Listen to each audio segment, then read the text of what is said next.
नमस्कार। Planet x में आपका स्वागत है और हमेशा की तरह आपसे निवेदन है प्लैनेट एक्स को सब्सक्राइब करें, बेल आइकन जरूर दबाएं, हमारे वीडियोस को लाइक करें, फ्रेंड्स एंड फैमिली के साथ शेयर भी जरूर करें। दोस्तों, डोनाल्ड ट्रंप और अमेरिका भारत को हर तरफ से घेरने की कोशिश कर रहे हैं और भारत की बढ़ती हुई अर्थव्यवस्था को कमजोर करने की साजिश जो है हर तरफ से चल रही है। जी हां, उनकी कोशिश है कि भारत जिस तरह से तरक्की कर रहा है, अर्थव्यवस्था जिस तरह से बढ़ रही है भारत की, उसको कमजोर किया जाए। क्योंकि इसके पीछे बैकग्राउंड यदि आप जाएंगे तो जैसे जैसे चाइना मजबूत हुआ आर्थिक रूप से 2000 के बाद या लेट 90s में चाइना का ग्रोथ जो शुरू हुआ, अमेरिका ने उम्मीद ही नहीं की थी कि चाइना यहां तक पहुंच जाएगा और इनको चैलेंज करने लगेगा। इनफैक्ट आप पीछे जाकर देखें तो चाइना को वर्चुअली अमेरिका ने पकड़ करके लाया था और WTO का मेंबर उसको बनाया था और उसको साथ साथ बहुत सी कंसेशंस दी कि, और अमेरिका को उम्मीद क्या थी कि वो चाइना में चीप मैन्युफैक्चरिंग करेगा। चूंकि मैं बार बार बोल रहा हूं कि अमेरिका में मैन्युफैक्चरिंग जो है धीरे धीरे अनसस्टेनेबल होती जा रही है और अब तो ये 20 साल पहले मैं बात कर रहा हूं कि धीरे धीरे अनसस्टेनेबल होती जा रही थी। खासकर रोजमर्रा की चीज़ें इस्तेमाल करते हैं हम लोग, जो मतलब कि जो है हमारे आम जिंदगी में जो इस्तेमाल होता है, छोटे मोटे जो है खासकर ऑटो वगैरह के पार्ट्स हैं, इलेक्ट्रिकल गुड्स हैं, इंजीनियरिंग गुड्स है, ये सब के सब अमेरिका में मैन्युफैक्चरिंग का अनसस्टेनेबल होता जा रहा था। जूते चप्पलें हैं, कपड़े हैं, यूटेंसिल्स घर के हैं, फर्नीचर्स हैं, मतलब कि इलेक्ट्रिक मतलब के सामान है, फैंस हैं, लाइट्स हैं, कुछ भी वो अमेरिका में बनाना जो है वो सस्टेनेबल नहीं रह गया था। क्योंकि हाई वेजेज, बहुत हाई मतलब कि उनका जो है प्रोडक्शन कॉस्ट, तो वो वहाँ के लोगों को बहुत महंगे पड़ रहे थे। वहाँ इन्फ्लेशन बहुत बढ़ जाता है यदि ऐसा नहीं होता तो। उन्होंने इसका सीधा सस्ता रास्ता खोजा, चाइना को पकड़ करके ले आए। चाइना उस समय 80s में जो है उन्होंने अपनी इकोनॉमी को जो है लिबरलाइज किया, फॉरेन इन्वेस्टमेंट को उन्होंने अलाउ किया और बहुत तेजी से उसने अपने रिफॉर्म्स अपनी इकोनॉमी में किए, अपनी इंडस्ट्रियल पॉलिसीज में रिफॉर्म किए और एक्सक्लूसिव इकोनॉमिक जोन्स उन्होंने बनाए जहां से एक्सपोर्ट करने वालों पर बहुत भारी इंसेंटिव देने का भी उन्होंने प्रोग्राम बनाया।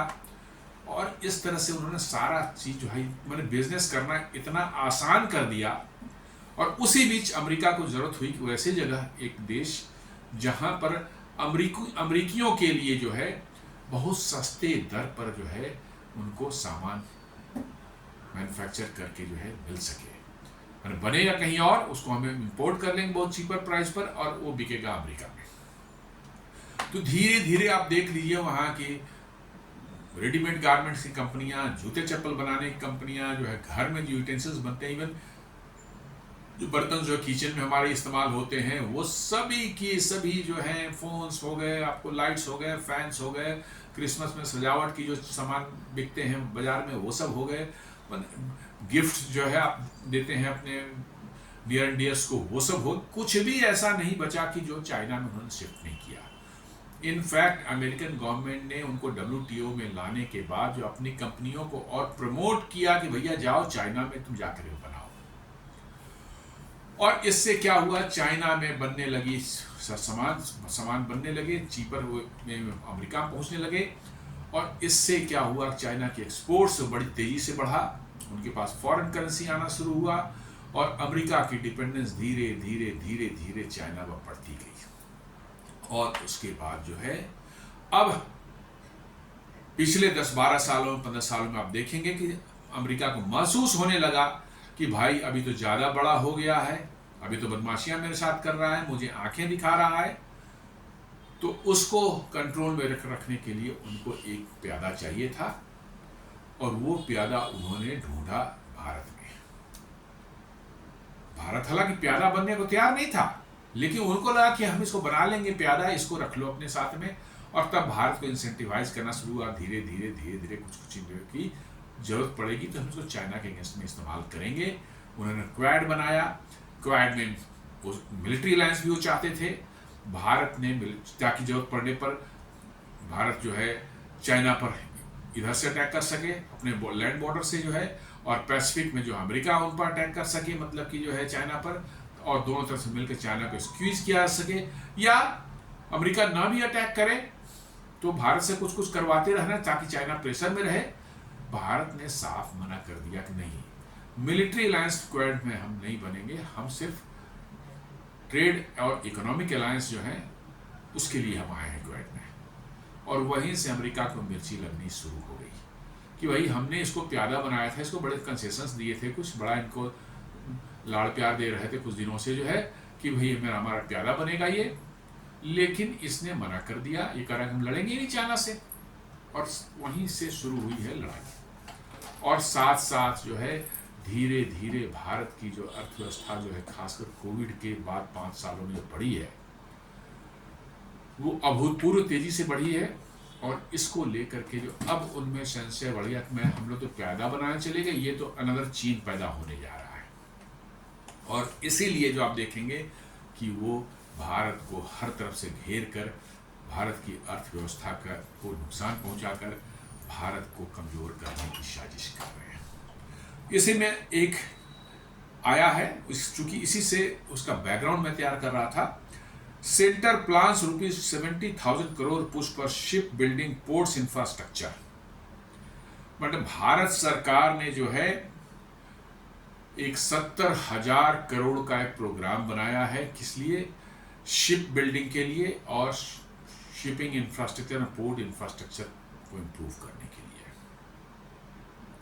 पोर्ट इंफ्रास्ट्रक्चर के लिए जो बड़े बड़े 3 पोर्ट्स मैंने बताया था, डीप वाटर सी पोर्ट्स जो बन रहे हैं, पहले हमारे वीडियो कर चुके हैं इस पर। एक तो विजिंजम जो है वो ऑलरेडी उसका फेज 1 तैयार हो चुका है, ये डीप वाटर सी पोर्ट है केरला में, जो कि दुनिया के सबसे बड़े कंटेनर शिप्स को भी हैंडल कर सकता है, जो कि पहले नहीं था। ये सब मदर्स मतलब कि जो है पोर्ट होते हैं, जहाँ पर जो है ट्रांसशिपमेंट पोर्ट जिसको बोलते हैं, जहाँ बड़े कंटेनर शिप आते हैं। और यदि माल कहीं छोटे देश में जाना चाहे भेजना हो, जहाँ पर कि बड़े शिप्स नहीं पहुँच सकते उनके पोर्ट पर जो है, तो यहीं पर उनको छोटे शिप उतार करके बड़े शिप से छोटे शिप पर लादा जाता है और वहाँ से जाता है छोटे दूसरे देशों को। पहले भारत के लिए यही काम दुबई, कोलंबो और सिंगापुर में हुआ करता था, ट्रांसशिपमेंट का काम। लेकिन अब भारत ने पहला डीप वाटर पोर्ट जो है चालू कर दिया है अभी यहाँ विजिंजम केरला में जो है। एक और जो है शाही डीप वाटर ट्रांसशिपमेंट पोर्ट जो है बन रहा है गैलेथिया बे, अंडमान निकोबार में बन रहा है, बहुत बड़ा भी है। और तीसरा जो है वो अभी अप्रूव हो चुका है, उस पर काम शुरू होने वाला है। मुंबई से करीब 140 किलोमीटर उत्तर में जो है नॉर्थ अरबियन सी में जो है वधावन डीप वाटर सी पोर्ट का ऑलरेडी अप्रूवल हो चुका है। तो ये तीनों डीप वाटर सी पोर्ट ट्रांसशिपमेंट पोर्ट जो होंगे, ये भारत की अर्थव्यवस्था के लिए, भारत के ट्रेड के लिए जो है समझिए कि एक फाउंडेशन स्टोन होंगे। लेकिन सिर्फ पोर्ट बनाने से तो काम नहीं चलेगा, हमें तो शिप्स भी चाहिए। अभी आपने देखा ना कैसे रसिया से तेल जो हम लोग 2-3 साल से मंगवा रहे हैं, उसके लिए कितनी परेशानियां, कितनी दिक्कत अमेरिका और यूरोप के द्वारा खड़ी की गई। उन्होंने जो यूरोपियन टैंकर्स हैं उनको मना कर दिया कि नहीं, आप नहीं, हम इंडिया का तेल रसिया से ले जाएंगे। प्लस यदि कोई शिप तैयार भी हो गया तो उसको जो है शिप इंश्योरेंस करने वाली कंपनियां, उन्होंने इंश्योरेंस देने से मना कर दिया। बहुत तरह के समस्याएं पैदा हुई, जिससे कि डार्क शिप्स के फ्लीट्स को जो है इंडिया को हायर करना पड़ा, जो कि ऑफिशियल चैनल में नहीं चलते हैं, उनका पूरा डिटेल्स दुनिया को अवेलेबल नहीं रहता है। वो अपने ट्रांसपॉन्डर ऑफ करके नॉर्मली चलते हैं, और वो रसिया ने उनको हायर किया और उनके थ्रू जो है अभी पिछले 2-3 सालों से जो है आपको क्रूड ऑयल सप्लाई किया जा रहा है। तो इन सबों पर जो है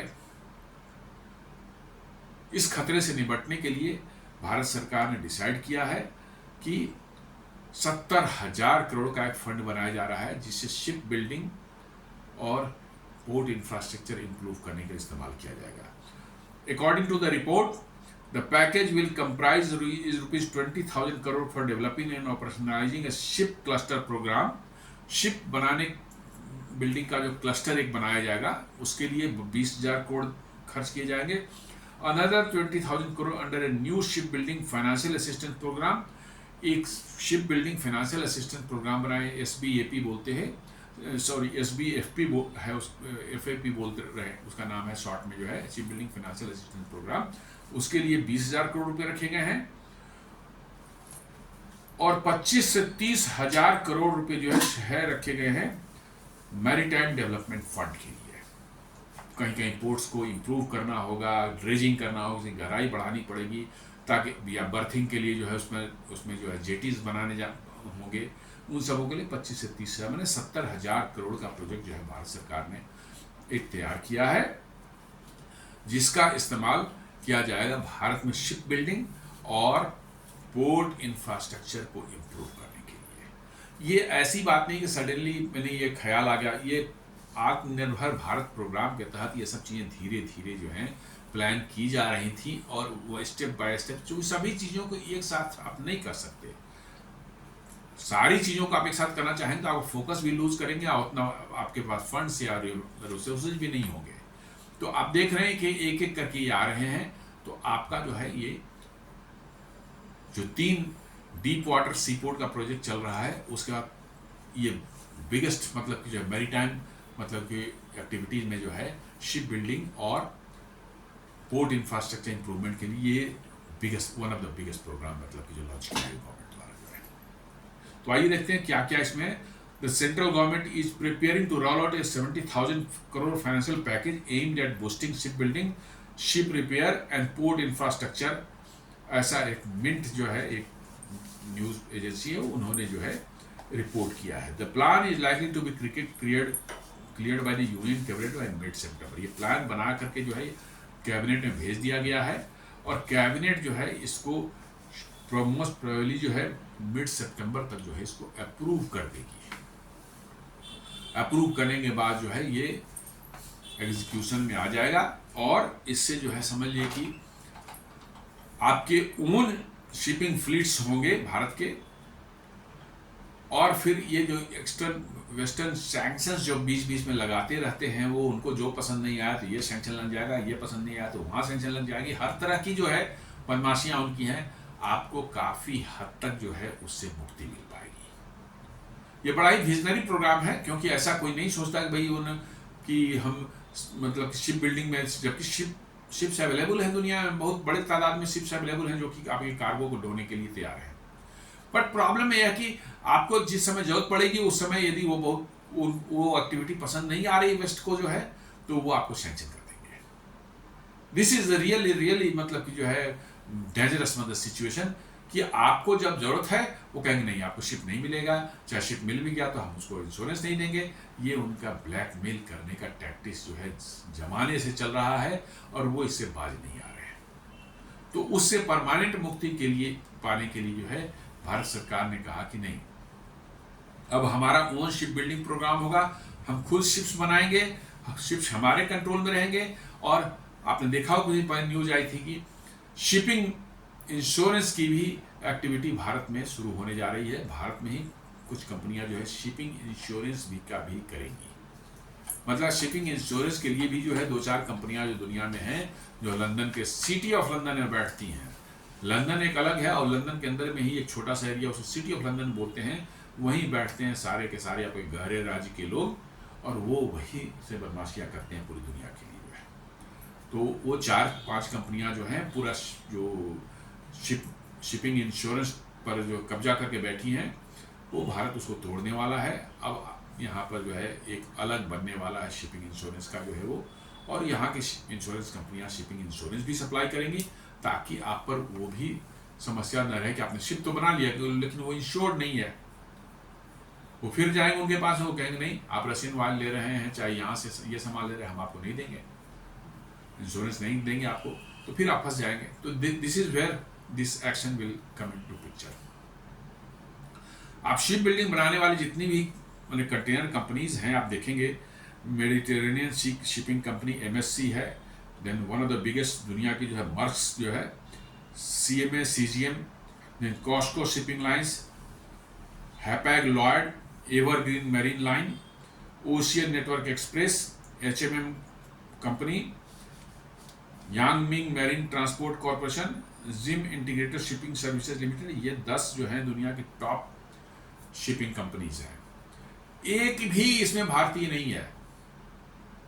चाइनीज हैं, 2-3 चाइनीज हैं, डेनमार्क के हैं, फिर नीदरलैंड के हैं, ये सब हैं। भारत का एक भी शिपिंग कंपनी जो है इन टॉप 10 शिपिंग कंपनीज के लिस्ट में नहीं है। तो आप समझ सकते हैं कि आपकी डिपेंडेंसी कितनी ज्यादा है इन पर। और ये यदि ना बोल दें तो आपका इंटरनेशनल ट्रेड जो है बिल्कुल आप कह सकते हैं खतरे में आ जाएगा, उसमें कोई शक नहीं है।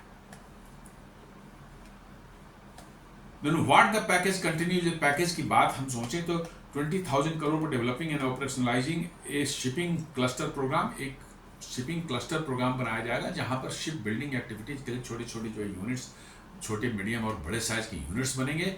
जो शिप कोई अकेले एक कंपनी नहीं बनाती, उसके जो है कंपोनेंट्स और ये सब जो होते हैं, मतलब कि जो है अदर पार्ट्स जो होते हैं वो अलग अलग कंपनियां बनाती हैं, छोटी छोटी कंपनियां बनाती हैं, और वो एक कंपनी देती है जो मेन शिप बिल्डर होता है। तो ये क्लस्टर में वो सभी रहेंगे, शिप बिल्डर रहेगा और साथ साथ उस शिप बिल्डर में, उस शिप में लगने वाले पार्ट पुर्जे, छोटे छोटे सामान हैं, वो सारी चीजें जो है बनाने का जो एक्टिविटी जो है इस क्लस्टर में होगा। तो ये 20,000 करोड़ उस क्लस्टर को डेवलप करने के लिए दिया जा रहा है।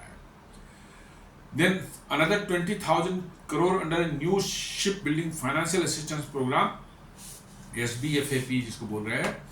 ये क्या है? बेसिकली वो कंपनियां जो इस एक्टिविटी में इन्वॉल्व होंगी, उस क्लस्टर में एक्टिव होंगी, उनको जो है असिस्टेंस दिया जाएगा, उनको फाइनेंशियल असिस्टेंस दिया जाएगा ताकि वो अपनी एक्टिविटी शुरू कर सके। शुरू में यदि फाइनेंशियल असिस्टेंस को न मिले तो उन कंपनियों को दिलचस्पी नहीं होगी, या छोटी कंपनियां होंगी तो उसमें हाथ नहीं डालेंगी क्योंकि उनका कैपिटल उतना नहीं होगा, तो उनके लोन देना, ये सब करना, बहुत सी चीज़ें जो हैं। ये 20,000 करोड़ आपने उसके लिए मैंने एक फंड बनाया है।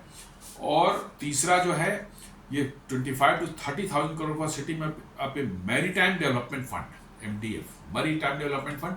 इससे क्या वो पोर्ट्स और उसके अराउंड जो कुछ इंफ्रास्ट्रक्चर में जो समस्याएं हैं उनको दूर करने के लिए इस पैसे खर्च किया जाएगा।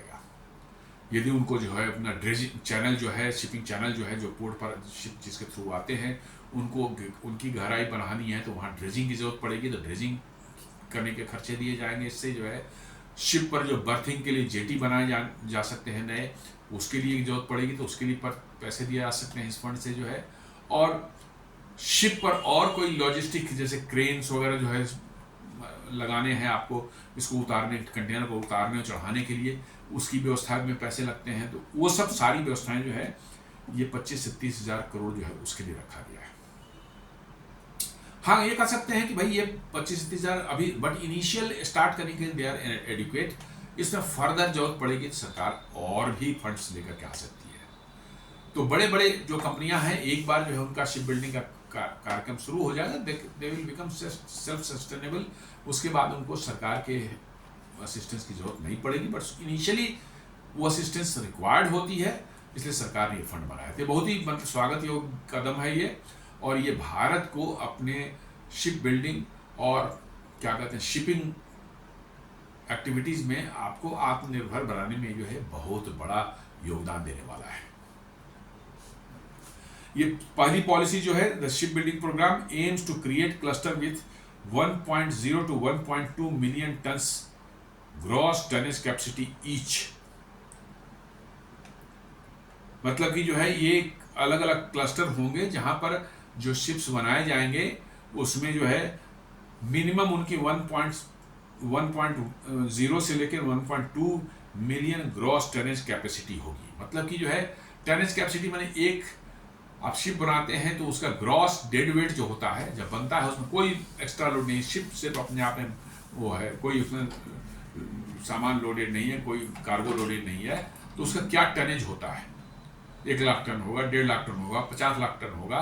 तो ये बता रहा है कि जो क्लस्टर्स बनेंगे, टू क्रिएट क्लस्टर्स विद 1.0 से 1.2 million gross tonnage capacity each. मतलब क्लस्टर में एक एक क्लस्टर जो होगा उसका कैपेसिटी जो होगा शिप बिल्डिंग का वो 1 मिलियन टन से लेकर के 1.2 मिलियन टन ग्रॉस टनेज के हिसाब तक हो सकता है। मतलब कि उस एक साल में जो है 1 मिलियन टन ग्रॉस टनेज की कैपेसिटी 2-3 शिप्स बना सकती हैं, 4 शिप्स बना सकती हैं, 10 शिप्स बना सकती हैं। तो 1.1 मिलियन टन से लेकर के 1.2 million ton gross tonnage capacity का जो है क्लस्टर्स, कई एक क्लस्टर डेवलप किए जाएंगे। Backed by direct capital support for break water, dredging, trunk infrastructure and utilities. Normally ये शिप जो समुद्र किनारे ही बनते हैं, शिप मैंने क्लस्टर जो मैंने शिप बिल्डिंग का काम समुद्र किनारे होता है, तो उनको जरूरत होती है वाटर, ब्रेक वाटर बनाने के चैनल बना करके जो है अपने जो उनका जो ये रहता है, क्या कहते हैं, ड्राई मतलब कि बर्थ रहता है, ड्राई मतलब कि डॉक रहता है जहाँ पर शिप बनती है, फिर वो जाती है वो पानी में जो है, तो वो सब बनाने का काम होगा। ब्रेक वाटर है, ड्रेजिंग की जरूरत पड़ेगी उनको, चूंकि शिप को फाइनली लॉन्च करना होगा समुद्र में ही, तो उसमें गहरा एक चैनल होना चाहिए ताकि शिप आप लॉन्च करें, फिर धीरे धीरे उस चैनल से होकर के उस समुद्र में चले जाए, क्योंकि समुद्र किनारे तो छिछला होता है, आप यदि सीधे शिप बनाकर उसमें डाल देंगे तो अटक जाएगा वहीं पर। तो इसलिए ड्रेजिंग की जरूरत पड़ेगी, वो सब उसमें खर्च किया जाएगा। और ट्रंक इंफ्रास्ट्रक्चर एंड यूटिलिटीज के लिए जो है इसको इस्तेमाल करेंगे हर एक क्लस्टर में।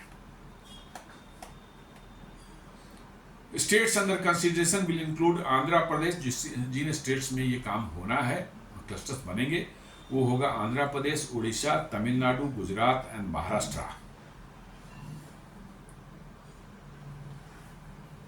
ये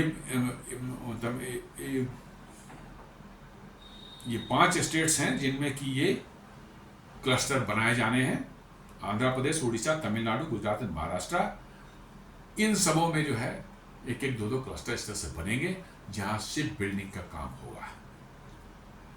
और सबों के मैंने बताया हर एक की कैपेसिटी जो होती है 1 से लेकर के 1.2 मिलियन टनेज तक का, अच्छी खासी कैपेसिटी है। तो दिस इज द प्रोग्राम, मतलब कि जो है कि इनका पॉलिसी, फर्स्ट पॉलिसी है। अब पॉलिसी 2 को देखिए, जिसमें ship building financial assistance programme जो है will extend the policy building subsidy scheme by another 10 years from April 2026, offering financial assistance to Indian shipyards to offer cost advantage and boost competitiveness. Indian shipyards जो होगा, ship building जो yards होंगे, shipyards होंगे, उनको financial assistance दिया जाएगा अलग अलग, मतलब कि जो है उसमें जो है, ताकि उनकी कॉस्ट एडवांटेज हो सके। आप बनाएंगे तो नेचुरली कि यदि बहुत महंगे हो जाए तो ना कोई लेगा ही नहीं, इंडिया की कोई कंपनी वो भी लेने से हिचकिचाएगा आपका शिप जो है, तो उसको जो है अंडर कंट्रोल रखने के लिए आपको इस फंड का इस्तेमाल किया जाएगा। और कम्पिटिटिवनेस बढ़ाना है, नेचुरली कॉस्ट कम रखेंगे तभी कम्पिटिटिव आप रह पाएंगे, तो इसलिए जो है ये फंड जो है 20,000 करोड़ का जो है उसके लिए इस्तेमाल होगा। और थर्ड पॉलिसी जो है, the proposed maritime development fund will with A corpus of 25,000 to 30,000 crore will provide long-term equity and blending financing sourced from government PSUs, domestic and overseas lenders and multilateral agencies। इसका main काम है जो है वहाँ पर shipping infrastructure जो है port के अराउंड जो है उनको जो है इम्प्रूव करना, चैनल को मतलब कि जो है डीप करना, बर्थिंग पोर्ट को बढ़ाना और क्रेन्स की कैपेसिटी में और ऐड करना, इन सबों के लिए जो है ये मैरीटाइम डेवलपमेंट फंड जो है MDF, ये उसको इस्तेमाल किया। इसके लिए 25,000 से 30,000 करोड़ रुपए के पैसे रखे गए हैं इस फंड में। तो ये तीनों फंड मिलकर के जो है भारत में शिप बिल्डिंग के क्षेत्र में आत्मनिर्भरता बढ़ाने में जो है ये बहुत बड़ी भूमिका निभाने जा रहा है ये programme. India to invest 85,000 crore 10 billion by 2040 to acquire 112 crude oil carriers, aiming to build a domestic fleet and reduce reliance on foreign owned vessels। ये ब्लूमबर्ग रिपोर्ट कर रहा है, कह रहा है कि 2040 तक जो है भारत जो है 85,000 करोड़ करीब 10 बिलियन डॉलर जो है वो खर्च कर रहा है। किस लिए? 112 क्रूड ऑयल टैंकर खुद अपना खरीदने के लिए। जी हाँ, अपना अभी तक हम लोग क्रूड ऑयल टैंकर बाहर से हायर करके लाते थे।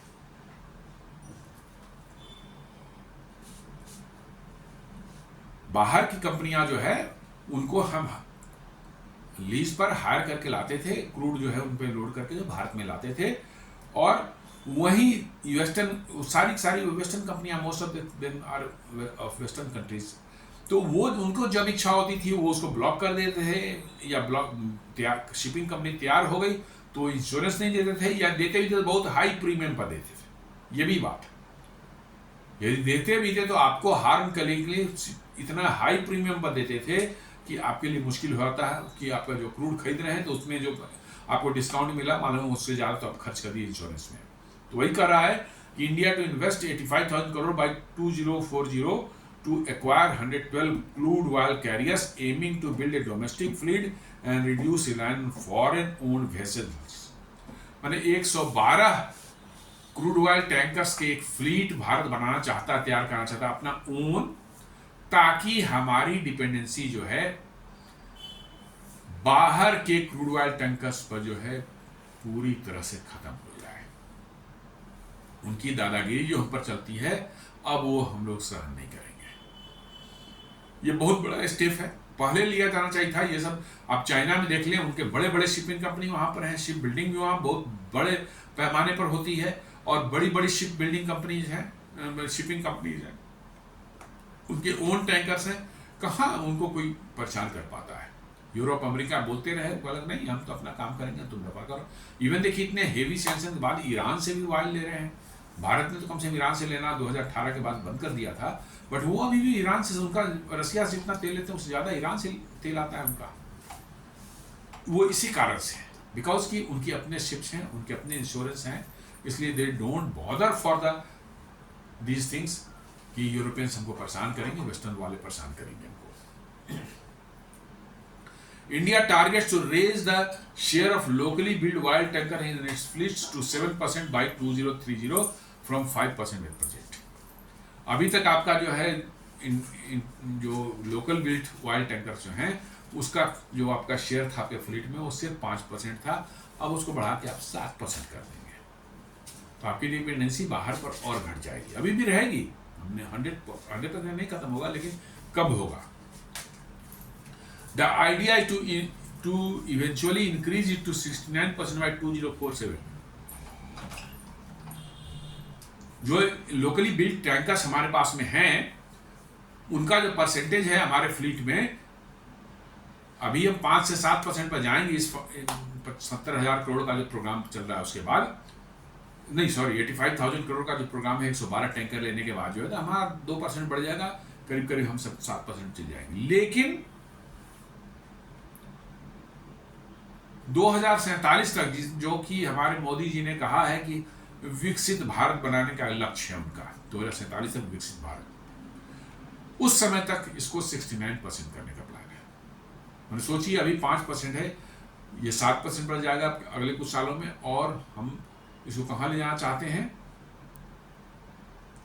इसको ले जाना चाहते 69% पर थे। बहुत बड़ा जंप होगा। The deadline the country has set for becoming a developed nation. जी हाँ, एक डेवलप नेशन बनने का डेडलाइन जो है देश ने सेट किया है 2047 तक,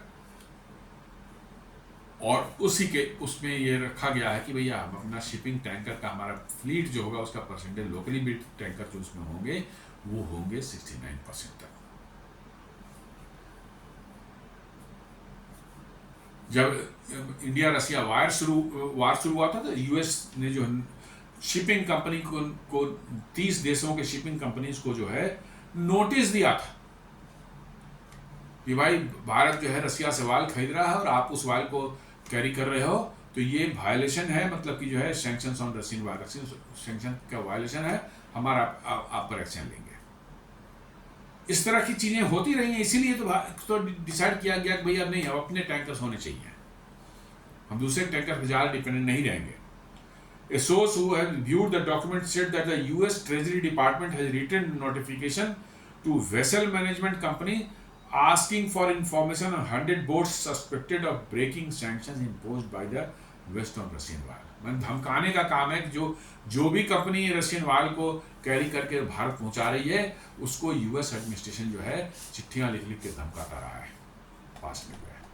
उसी का ये काट खोजा जा रहा है कि भाई हमारे अपने फ्लीट्स में ही उतने टैंकर्स होंगे, तुम धमकाते रहो, हम उठा लाते रहेंगे बाहर से। तो this is what is happening here. इसके अलावा जो 25,000 करोड़ का जो है भारत सरकार ने एक्सपोर्ट प्रमोशन का भी एक बनाया है। अभी टैरिफ का जो झमेला आया है, टैरिफ का क्या एक्शन होने वाला है। प्रधानमंत्री आज एक बहुत इंपॉर्टेंट मीटिंग कर रहे हैं इसी को कैसे कि मिटिगेट किया जाए इस रिस्क को। अभी इसके बाद जो है हम लोग उसकी बात करते हैं। The total outlay for export promotion mission is likely to be fixed at ₹25,000 crore for the period through 3031 तक जो है इसको खर्च करने का प्लान है कि 25,000 करोड़ का एक एक्सपोर्ट प्रमोशन मिशन क्रिएट किया गया बनाया गया है with annual allocation going up each passing year as the various components of the mission get operationalise. इसमें जो है अलग अलग इसके जो है कंपोनेंट्स हैं, उसमें धीरे धीरे हर साल 10 साल जो है खर्चे और बढ़ाए जाएंगे। शुरुआत में कम खर्च होगा क्योंकि स्टार्ट करेंगे तो बहुत सी एक्टिविटीज तो आपकी स्टार्टिंग में स्लो रहती है। जब जैसे जैसे पेस पकड़ेगा आपका उसमें खर्चे और बढ़ाते जाएंगे तो ग्रेजुअल इंक्रीज होगा। और 30-31 तक ये मिशन के लिए ये प्रोग्राम बनाया गया है ताकि जो अमेरिका ने जो टैरिफ लगाए हैं उस टैरिफ की वजह से जो हमारे जो बिजनेस हैम्पर होने वाले हैं, how to get out of that, कैसे हम उसको डाइवर्सिफाई करें दुनिया में कि ताकि अमेरिका से जो लॉस हमको होगा हमारे ट्रेड का उसको हम कहीं और से ट्रेड बढ़ा करके जो मेकअप कर सकें। इसमें बड़े जोर शोर से काम चल रहा है, हम लोग सिविलियंस पता नहीं चलता। अब आज जो है 27 तारीख से जो है 50% जो टैरिफ लागू होने वाला है। 25% तो ऑलरेडी चल रहा है अभी, जो उसको रशियन ऑयल के लिए एडिशनल 50% जो लगाया गया था वो आज से 27 तारीख चालू होने रहा है। आज प्रधानमंत्री एक बड़े ही इम्पोर्टेंट मीटिंग इसके सारे डिपार्टमेंट जो भी इसमें इन्वॉल्व हैं, जिनमें जो भी स्टेक होल्डर्स हैं, उनसे एक बहुत ही महत्वपूर्ण मीटिंग आज चल रही है। बहुत से फैसले उसमें लिए गए हैं ऑलरेडी, उसको फॉर्मलाइज किया जाएगा और आगे और क्या फैसले लेने हैं और किस तरह के जो है एक्टिविटीज करनी है ताकि ये रिस्क जो है अमेरिकन एक्सपोर्ट पर जो है लग आया है 50% टैरिफ की वजह से, उसको कैसे मिटिगेट किया जा सके, कैसे मिनिमाइज किया जा सके। तो वो बहुत महत्वपूर्ण मीटिंग है। हो सकता है मीटिंग चल रही होगी, शाम तक पता चलेगा क्या डिसीजन लिए गए हैं उसमें। अमेरिका की जो है एग्रेसिवनेस जो है, अमेरिका का जो है भारत के प्रति जो है अनाप शनाप बयान देना वो कम नहीं हो रहा है। उनके वाइस प्रेसिडेंट जेडी वांस कहते हैं, जेडी वांस defends Trump's India tariff, says Russia made first real concession in Ukraine war. क्या कंसेशन मिल गई भाई? उनका कहना है कि हमने भारत पर जो टैरिफ लगाया वो रशिया से कंसेशन लेने के लिए, रशिया प्रेशर डाल के कंसेशन लेने के लिए, और हमने जो टैरिफ लगाया है उससे जो है रशिया जो है पहला कंसेशन देने को तैयार हो गया है। आज तो निकल के नहीं आया क्या मैंने ये हुआ है, क्या कंसेशन मतलब कि जो है रशिया देने को तैयार हुआ है। रशिया तो और कह रहा है जितने एरिया पर मैंने अभी तक कब्जा कर लिया है, we are not going to vacate that, हम उसको अपने कब्जे में रखेंगे और अल्टीमेटली वो हमारा रशिया का पार्ट होगा, परमानेंटली उसका मर्जर रशिया में हो जाएगा। ये साफ साफ बोल रहा है। अभी तो जो अलास्का में मीटिंग हुई उसमें कहाँ कुछ हुआ, कोई कंसेशन पुतिन नहीं दिया। The Trump administration has been highly critical of India for its procurement of discounted oil from Russia in recent weeks, with a 50% tariff likely to be implemented from next week। ये पिछले 24 तारीख का वो है, यानी कि 27 तारीख से वो लागू होना है। और जहाँ तक अभी न्यूज़ देखा था मैंने मॉर्निंग में कि वो नोटिफिकेशन जो है कल रात में ही जो जारी हो गई कि 27 तारीख से वो 25% एक्स्ट्रा टैरिफ जो है, यानी टोटल टैरिफ 50% जो है भारत पर 27 तारीख से लागू हो जाएगा। और इसीलिए आज वो मीटिंग हो रही है। अब जो भारत को के पक्ष में जो वहाँ के पॉलिटिशियंस थे, इवन रिपब्लिकन पार्टी के, वो भी थोड़ा थोड़ा जो है भारत को जो है कहने लगे हैं कि अरे कोई बात नहीं है, ट्रंप की बात मान लो थोड़ा सा, मतलब कि कह रही है कि निकी हेली जो कि भारत के पक्ष में हमेशा से बोलती रही हैं और इस ट्रंप के टैरिफ पर ही बोल रही थी, अब वो जो है कह रही है Nikki Haley asked India to take Trump's view on Russian war seriously. Haley has been facing criticism within her party for favoring India amid tariff tension between the two countries. चूंकि भारत के पक्ष में बोल रही थी तो अपनी पार्टी में ही उनका बहुत क्रिटिसाइज बहुत लोग जो ट्रंप के सपोर्टर्स हैं वो कर रहे थे. तो अब वो कह रहे हैं भैया, भारत को भी कर रहे हैं भैया, ट्रंप जो धमकी दे रहा है उसको सीरियसली आप लोग उसको मजाक में नहीं लो. ये घुमा फिरा के उन्होंने कुछ एक दे दिया है स्टेटमेंट. लेकिन वो 2-3 दिन पहले तक ट्रंप की पॉलिसीज का बहुत बुरी तरह से क्रिटिसाइज कर रही थी कि भाई ये तो मतलब डिसास्ट्रस है, अब मतलब कि सुसाइडल है. 25 साल हमने गंवाए हैं, मतलब कि जो है भारत में लगाए हैं, भारत को जो है चाइना से दूर करने में और रसिया से दूर करने में, अपने पास लाने में, और 25 दिन में ही सारा का सारा गुड़ गोबर करके जो है आपने फिर उनको जो है रसिया और चाइना के और नज़दीक कर दिया. और अब उनके फिर यूएस के आने के नज़दीक आने के का कोई चांस नहीं देखता. ये बार बार वो बोल रही थी. अब उनको जो बहुत क्रिटिसिज्म उनका हुआ तो उनका नहीं सीरियसली ले लो भाई, ट्रंप बोल रहा है तो थोड़ा सीरियसली लेना चाहिए आपको. But the fact is that कि मतलब कि आपको वहाँ के पॉलिटिशियंस भी जो है, मेजोरिटी ऑफ द पॉलिटिशियंस जो हैं वो they are not agreed with the Trump's policies. वो भी अनकंफर्टेबल फील कर रहे हैं. वहाँ का ट्रेड जो है बुरी तरह से अफेक्टेड हुआ है. वहाँ के इन्फ्लेशन जो है बुरी तरह से अफेक्टेड हुआ है. इन्फ्लेशन बढ़ता जा रहा है. बहुत से वहाँ पर डेली इस्तेमाल के सामान जो वहाँ के स्टोर्स में ग्रोसरीज, फ्रूट्स, वेजिटेबल्स, मिल्क, या कह लीजिए कि वैसे प्रोडक्ट जो कि बाहर से आते थे जैसे गारमेंट्स हैं, मतलब शैम्पूज हैं, सोप्स हैं, और भी दवाइयाँ तो खैर फ्री है. ऐसे गारमेंट्स हो गए, आपके जूते चप्पल हो गए, यूटेंसिल्स हैं, फर्नीचर हैं, सब किसी न किसी देश से आते थे. सब पर टैरिफ लगी हुई है और वो काफ़ी 10%, 20% तक जो है, 30% तक जो है सामानों के दाम जो है हमारे स्टोर्स में बढ़ चुके हैं. और सभी पब्लिक से लेकर जो है पॉलिटिशियंस भी क्रिटिसाइज कर रहे हैं, क्योंकि ultimately that cost will be passed on to the consumers. अभी तो ठीक है, इनिशियली जो है जो कंपनियां इंपोर्ट कर रही हैं थोड़ा वो भी बियर कर रही हैं, लेकिन अल्टीमेटली जो है entire cost will go to the consumers. यही तो इकोनॉमिक्स का यही रूल ही है, वो कोई नहीं एब्जॉर्ब करने वाला. क्योंकि आज के दिन में जो कंपनियां ऐसे ही बहुत ही थिन मार्जिन पर काम करती है, प्रॉफिट मार्जिन पर, अब उसमें भी जो है ये इस टैरिफ वाला पोर्शन को एब्जॉर्ब करने तो मार्जिन तो खत्म हो जाने वाला, कुछ भी नहीं बचेगा, कुछ भी नहीं बचने वाला है. उनको दे विल बी लॉस. तो आइदर वो शट डाउन करें अपनी कंपनी को, बंद करें अपनी एक्टिविटीज, या नहीं तो फिर वो कंज्यूमर को पास करें. और कंज्यूमर को पास करें तो वो बर्डन जो कंज्यूमर के जेब पर जाएगा. और इसलिए इन्फ्लेशन जो है वहाँ बहुत तेजी से बढ़ा है और आगे और भी बढ़ने की संभावना है. जैसा मैंने बताया, prime minister office to hold urgent meeting on August 26 to address impact of double US tariffs on Indian exporters and discuss targeted industry support measures. मतलब जो भी इंडस्ट्री टारगेट में आए हैं जिस पर इसका बहुत ज़्यादा असर पड़ने वाला है, उन इंडस्ट्रीज को कैसे सपोर्ट किया जाए, कैसे सपोर्ट दिया जाए, इसकी बात आज की मीटिंग में और डिटेल में सारे वैसे मिनिस्ट्रीज और डिपार्टमेंट जो स्टेक होल्डर्स हैं या वो उन इंडस्ट्रीज जिन पर असर पड़ रहा है वो उन्हीं के कार्य क्षेत्र में आता है, उन्हीं मिनिस्ट्रीज के जोडिशन में आता है, उन सबों से डिस्कशन करने वाले हैं कि क्या उनको अगर कुछ रिलीफ मेजर्स हैं, कुछ हेल्प चाहिए सरकार से, कैसे उनको जो है डाइवर्सिफाई करने में सरकार हेल्प कर रही है. इन सब बातों पर डिस्कशन होने वाला है आज के दिन में. ये बड़ा इंपॉर्टेंट मीटिंग है. उम्मीद करते हैं शाम तक जो है इसके नतीजे आ जाएंगे, क्या हुआ, क्या डिसीजन हुआ, और मुझे लगता है कि बड़े फैसले लिए जाएंगे जिसमें कि जो है जो एक्सपोर्टर्स जो खासकर गारमेंट और जेम्स एंड ज्वेलरी और इस MSME जो इससे अफेक्टेड होने वाले हैं, उन सबों को इसमें निश्चित रूप से कोई बड़ा रिलीफ देने का प्लान है. RBI भी हो सकता है मे बी कि डिसीजन ले कि रूपी को फर्दर डिवैल्यू होने दे. इससे क्या होगा कि आपका एक्सपोर्ट जो है वो बढ़ सकता है.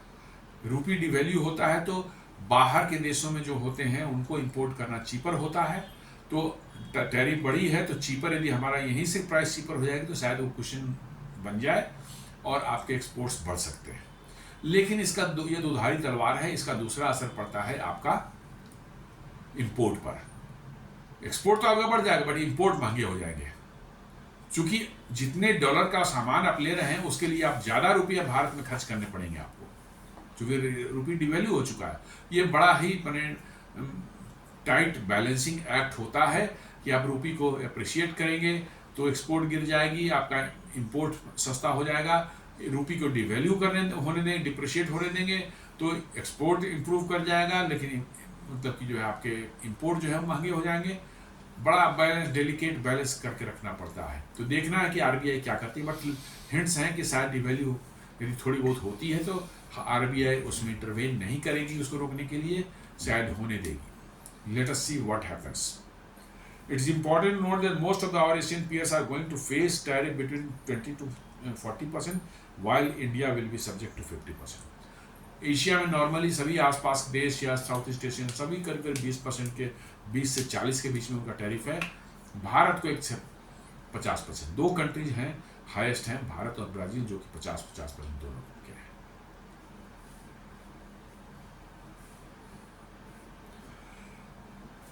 इसी बीच में जो है थोड़ा सा डिफेंस में जो है भारत ने बड़े बड़े कुछ प्रोजेक्ट्स अनाउंस किए हैं पिछले कुछ दिनों में, 2-4 दिनों में जो है ये चीज़ अमेरिका को भी चुभने वाली है बड़ी जोर से। जो है India swivels to Europe for high stakes military projects with $14 billion. जी हाँ, इसमें प्रोजेक्ट्स जो है एक तो 75I जो प्रोजेक्ट है सबमरीन का, जो कल ही मैंने परसों जो है मैंने वीडियो बनाया था, जिसमें 70,000 करोड़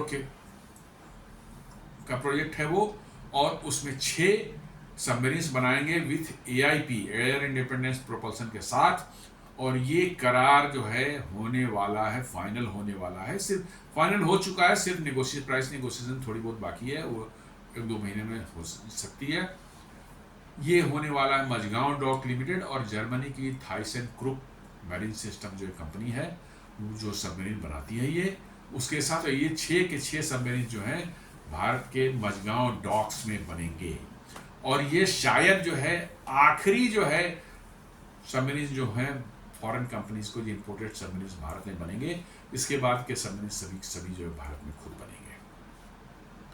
और इसके साथ एक और कुछ दिन पहले हो चुका है, हमारी कलवरी क्लास की सबमरीन जो 6 बनी है अभी, स्कॉर्पियन क्लास फ्रांस में बोलते हैं, अपने देश में कलवरी क्लास बोलते हैं, उसके एडिशनल 3 और बनाने के ऑर्डर जो है वहाँ की फ्रांस की नेवल ग्रुप को दे दिया गया है, ताकि हमारा जो डिले हुआ है प्रोजेक्ट 75I में थोड़ा उससे और हम राहत मिल सके।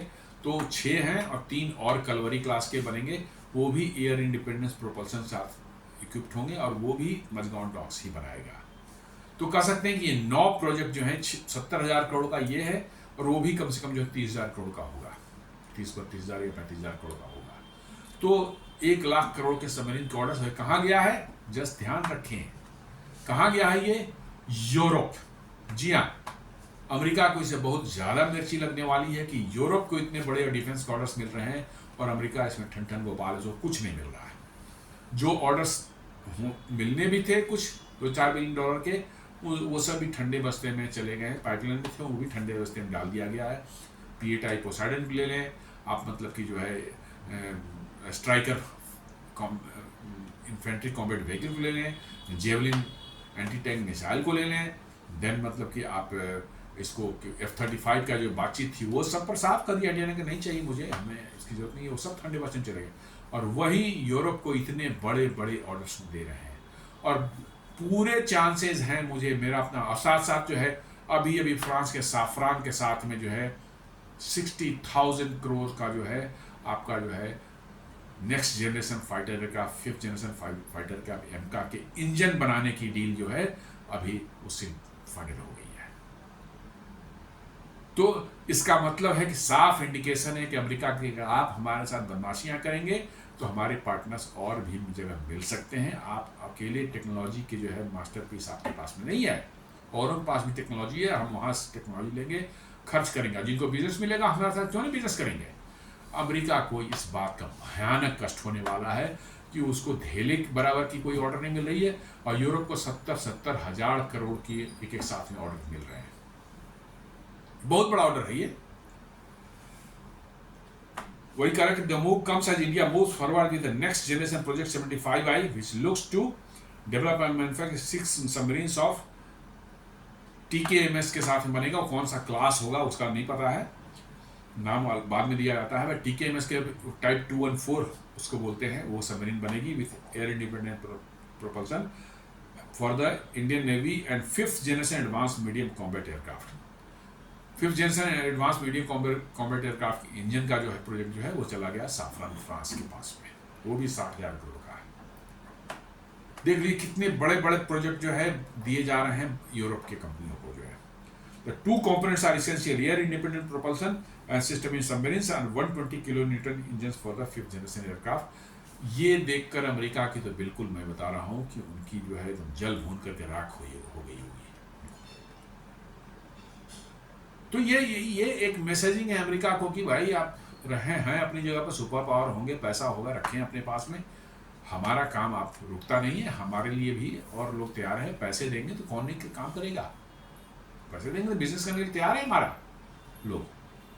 तो ये यूरोप के साथ अमेरिका की एक और माने आपस की जो खींचतान है वो बढ़ेगी इससे।